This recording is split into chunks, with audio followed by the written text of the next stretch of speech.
Praise the Lord. आप सबको जय मसीह की। मैं परमेश्वर का धन्यवाद देता हूं आज की सुबह दिखाने के लिए।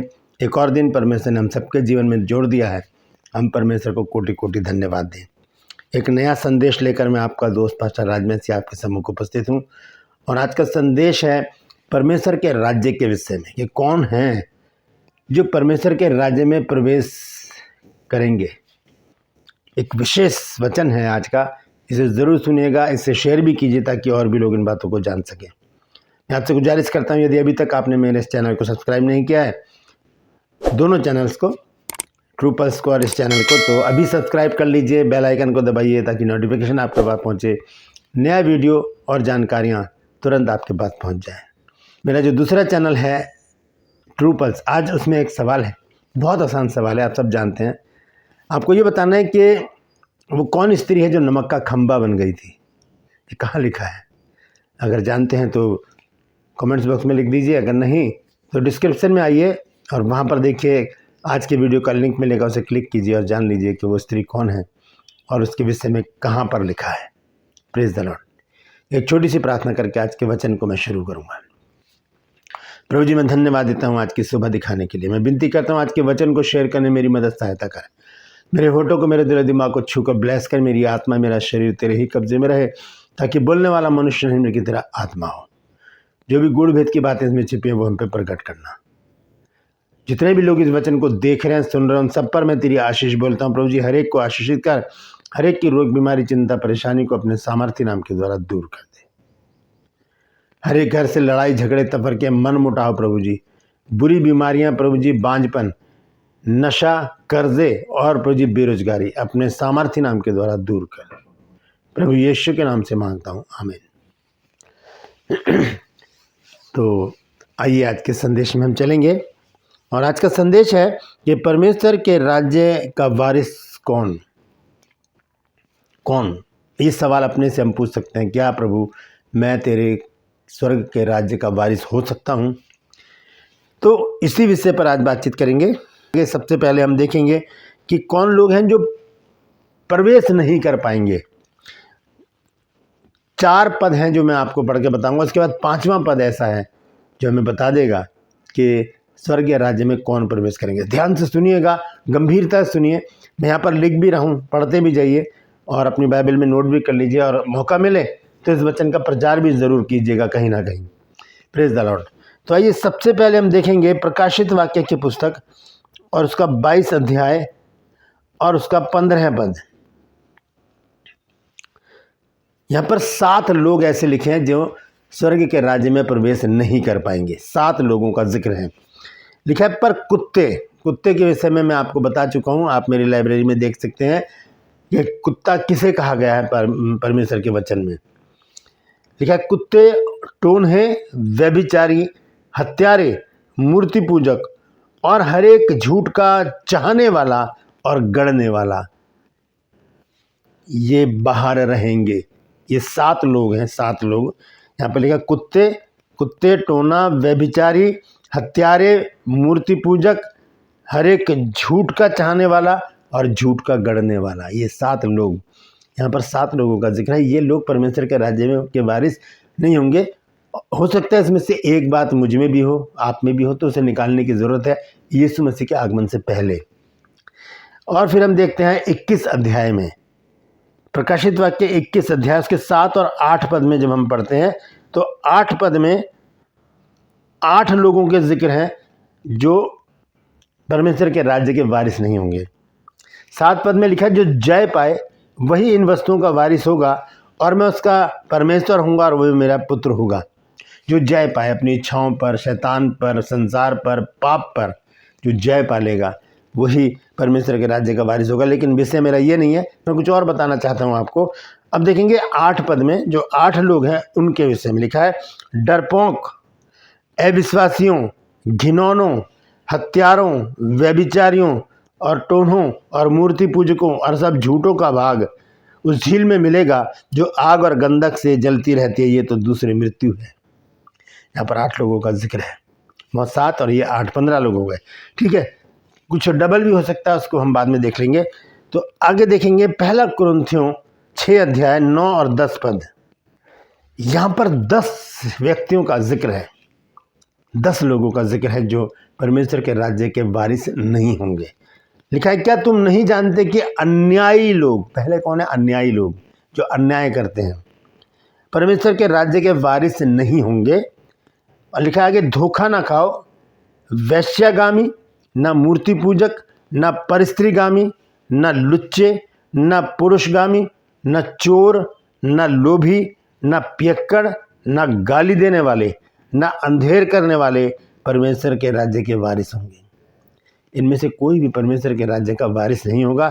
यहाँ पर 10 बातें लिखी हैं। पहले हमने देखा था 7, फिर हमने देखा 8 और यहाँ पर 10, ये 25 लोग हो गए। फिर हम आखिर में देखते हैं गलातियों की पुस्तक 5 अध्याय 19 से 21 पद तक। गलातियों 5 अध्याय 19 आयत से 21 आयत तक देखिए, लिखा है, शरीर के काम तो प्रकट है। अब यहाँ पर ये 3 वचन पद में पढ़वा रहा हूँ या पढ़ रहा हूँ, तो इसमें ज़्यादा लोग होंगे। इसमें है 16 लोग, 16 लोगों का जिक्र है यहाँ पर। लिखा है, शरीर के काम तो प्रकट है, अर्थात व्यभिचार, गंदे काम, लुचपन, मूर्ति पूजा, टोना, बैर, झगड़ा, ईर्ष्या, क्रोध, विरोध, फूट, विधर्म, डहा, मतवालापन, लीला क्रीड़ा। और आगे लिखा है, और इनके जैसे और काम हैं, इनके विषय में मैं तुमको पहले से कह देता हूँ, जैसा पहले कह भी चुका हूँ, कि ऐसे ऐसे काम करने वाले परमेश्वर के राज्य के वारिस नहीं होंगे। ये परमेश्वर के राज्य के वारिस नहीं होंगे। ऐसे ऐसे काम करने वाले परमेश्वर के राज्य के वारिस नहीं होंगे। तो ये टोटल मिलाकर हो गए 41 लोग। ये लोग परमेश्वर के राज्य के वारिस नहीं होंगे। तो फिर कौन है?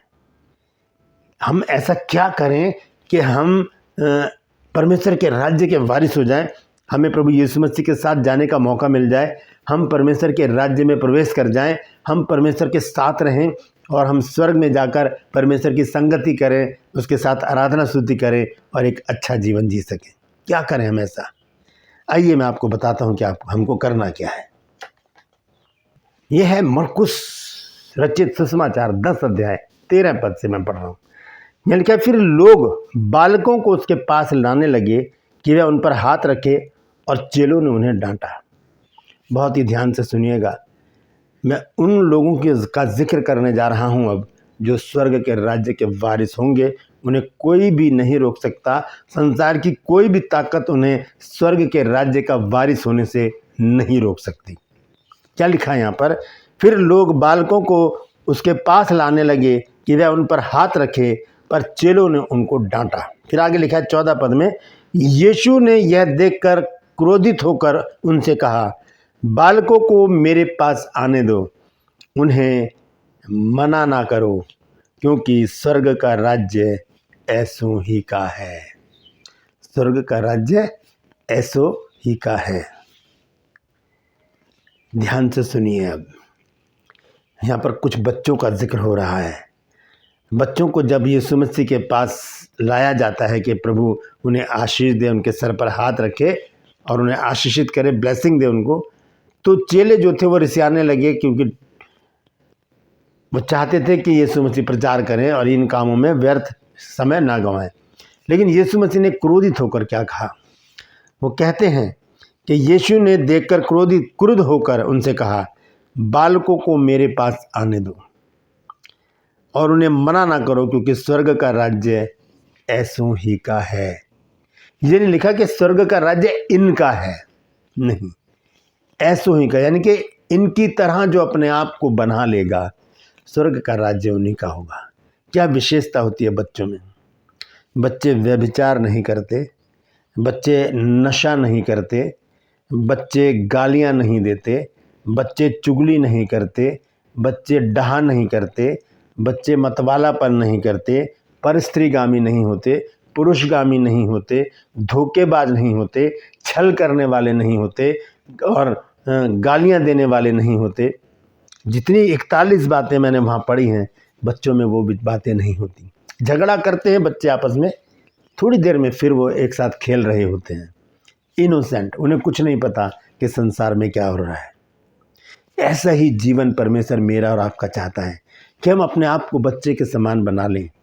हम किसी से लड़ाई भी कर लें तो दोबारा उसी टाइम सॉरी बोलकर उससे हम मिल जाएं।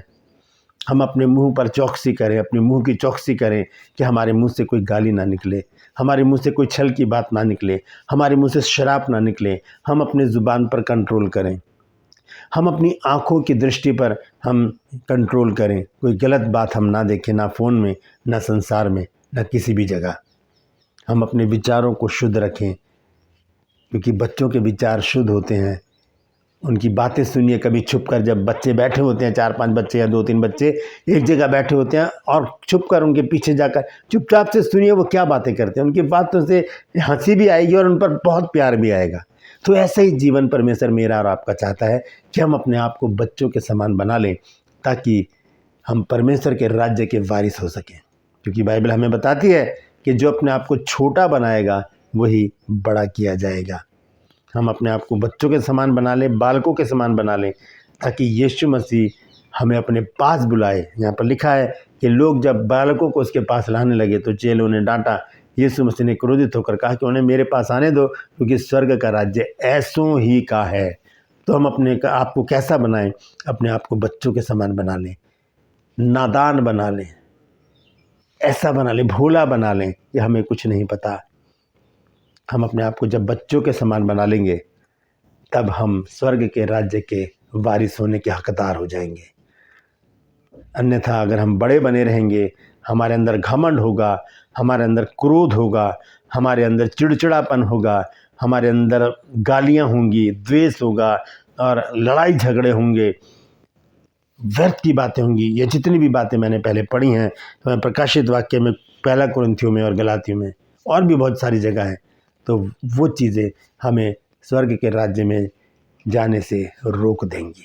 हम अपने आप को बच्चों के समान बना लें, ताकि प्रभु हमारी उंगली पकड़ के ले चले और कहे कि हे मेरे पिता के धन्य लोगों, आओ उस राज्य के वारिस हो जाओ जो जगत के आदि से तुम्हारे लिए तैयार किया गया है। Praise the Lord. अपने हाथों को उठाकर प्रार्थना करें, प्रभु मैं विनती करता हूँ, विनती करती हूँ कि मेरे जीवन से सारी व्यर्थ की बातें निकाल दे, मुझे बालक के समान बना प्रभु, ताकि मैं तेरे स्वर्ग के राज्य की वारिस हो सकूँ, स्वर्ग के राज्य का वारिस हो सकूँ। धन्यवाद यीशु प्रार्थना के सुने जाने के लिए। आमीन। एक छोटी सी प्रार्थना कीजिए और कोशिश कीजिए कि अपने जीवन से उन बातों को निकालने की जिसके द्वारा हम बड़े बन चुके हैं। हमें बनना क्या है? छोटा बालक, ताकि हम परमेश्वर के राज्य के वारिस हो जाएं। Praise the Lord. परमेश्वर इन वचनों के द्वारा हम सबको आशीष दे। यदि आज आपने कुछ नया सीखा है तो कमेंट्स बॉक्स में लिखिए और इस वचन को शेयर कीजिए, ताकि और भी लोग इन बातों को जान सकें। ट्रू पल्स में आज का सवाल है कि वो कौन सी स्त्री है जो नमक का खंबा बन गई थी? वो कहाँ पर लिखा है? अगर आप जानते हैं तो लिख दीजिए, अगर नहीं तो डिस्क्रिप्शन में आपको आज के वीडियो का लिंक मिल जाएगा, वहाँ पर जानकारी हासिल कीजिए कि वो स्त्री कौन है। मेरे साथ मेरी मुहिम में शामिल हो जाइए कि जिद है सच को फैलाने की। यदि अभी तक आपने मेरे इन चैनल्स को सब्सक्राइब नहीं किया तो अभी सब्सक्राइब कर लीजिए, बेल आइकन को दबाइए, ताकि नोटिफिकेशन आपके पास पहुँचे, नया वीडियो बिना व्यवधान के आपके पास पहुँच जाए। मेरी वीडियोस को लाइक कीजिए, शेयर कीजिए और कमेंट्स बॉक्स में आकर मुझसे ज़रूर बातचीत कीजिए।